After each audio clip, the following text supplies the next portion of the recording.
Tanan, Babaw Kabalen, kumusta kayo po? My name is Louie. My name is Mark Cunanan of We're in Pampanga, where we discover great places for you to check out. For today's vlog guys, nandito tayo sa Guagua where we were invited for the opening of Appleberry Trading and Company. So guys, if you're looking for rare finds ng mga branded na mga items like bags, watches, your dress, shoes, pero para sa napakamurang halaga, you gotta watch this video guys. So if you're interested to know more about the items na in-offer nila dito, samahan nyo kami. So tara, let's go!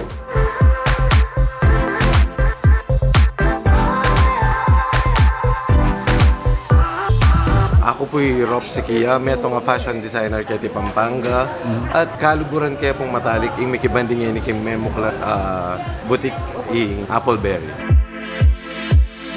Siyempre po patseting quality, burin sabihan, maglambat ampong mas maging presentable kakaretang kliyente mo makanya. Makanya po yung kainan ng mga nalakad mo naman butik na isungating kang butik, burin nga sabihan, mas credible ka karing kliyente mo at mas nangapagkatiwalan ka. Kaya di pong Appleberry, dakal po aluang quality items like rimalan pong panlalaki, pambabae, kaibat natin mo rin pong bags, ang pong aluang accessories, datang fancy accessories po.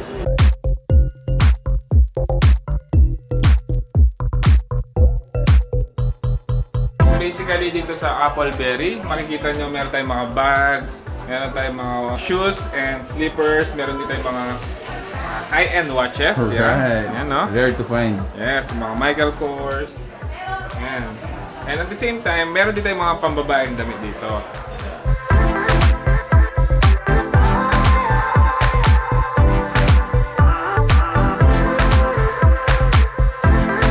Pasyalan tayo po at pagsadyan ing Appleberry, baka taakit din karelang high quality products at karelang high quality items.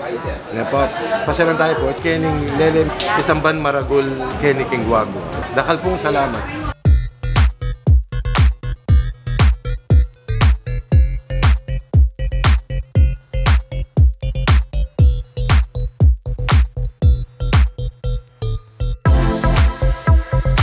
So there you have it guys, yung mga taga Guagua, Lubao, Santa Rita, nearby dito po sa part ng Pampanga, no need to go far because nandito na po ang Appleberry for your rare finds items. Yes, so from bags, slippers, sa mga OOTDs, watches, and iba pang mga kailangan nyo for your daily gimmicks. There you go guys, if you like this video, please give it a thumbs up, share it with your friends, and thanks so much for watching We're in Pampanga. So that's it. Thank you for watching We're in Pampanga. Until our next discovery.